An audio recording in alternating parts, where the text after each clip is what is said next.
नमस्कार दोस्तों, मैं एडवोकेट अनुराग कुमार अग्निहोत्री।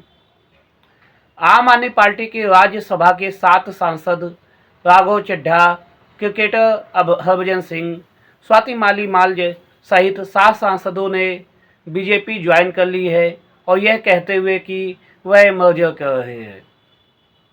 यहाँ पर कपिल सिब्बल जी ने उनके इस कृत्य को असंवैधानिक घोषित कर दिया है, क्योंकि उनका कहना है कि सबसे पहले जो मर्जर होता है वह पार्टी का मर्जर होता है, ना कि सदस्यों का मर्जर होता है। पहले पार्टी मर्जर करेगी, फिर सदस्य अगर उनकी इच्छा है तो वह मर्जर करेंगे, नहीं तो अन्यथा नहीं। तो यहाँ पर देखने वाली बात है कि दल बदल कानून क्या कहता है।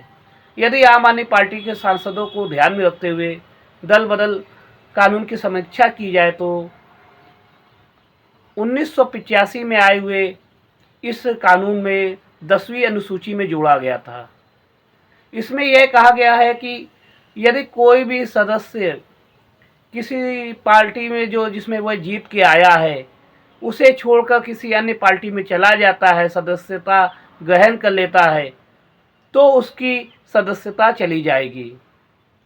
यदि संसद या विधानसभा में उसके द्वारा पार्टी के निर्देशों का अनुपालन नहीं किया जाता है, पार्टी के हित में वोट नहीं दिया जाता है, या जानबूझकर जब पार्टी की वोटिंग हो रही होती है तो अनुपस्थिति अपनी दिखाता है वहाँ पर सदन में, तो यहाँ पर उसकी सदस्यता चली जाएगी। और इसके बाद इसके अगर अपवाद देखे जाए तो इसके अपवादों में ये है कि यदि 2/3 बहुमत के साथ कोई सदस्य दूसरी पार्टी में मर्जर हो जाते हैं तो उनकी सदस्यता नहीं जाएगी। इस एक पॉइंट को लेकर बहस है कि क्या उनकी सदस्यता असंवैधानिक है या संवैधानिक है। वैसे दल बदल कानून जो लाया गया है वो इसी कारण लाया गया है कि जो सदस्य गण होते हैं वह दूसरी पार्टी में ज्वाइन ना करें, अपनी पार्टी को छोड़ के वहाँ से ना जाए। लेकिन उसके अपवादों में भी चीज़ें बताई गई है। यहाँ पर मर्जर सदस्य की बात हो रही है, मर्जर पार्टी की बात नहीं हो रही है। ये दल बदल कानून स्पष्ट रूप से कह रहा है कि सदस्य गण यदि 2/3 बहुमत के साथ दूसरी पार्टी में मर्जर होते हैं तो उनकी सदस्यता नहीं जाएगी।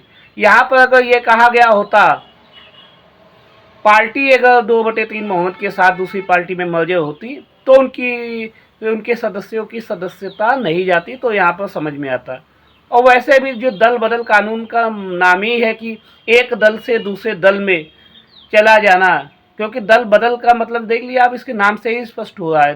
तो कपिल सिब्बल जी का आम आदमी पार्टी के 7 सदस्यों का असंवैधानिक तरीके से बीजेपी में शामिल होना या मर्जर होना किस प्रकार से कहा जा रहा है, इसकी भी समीक्षा की आवश्यकता है।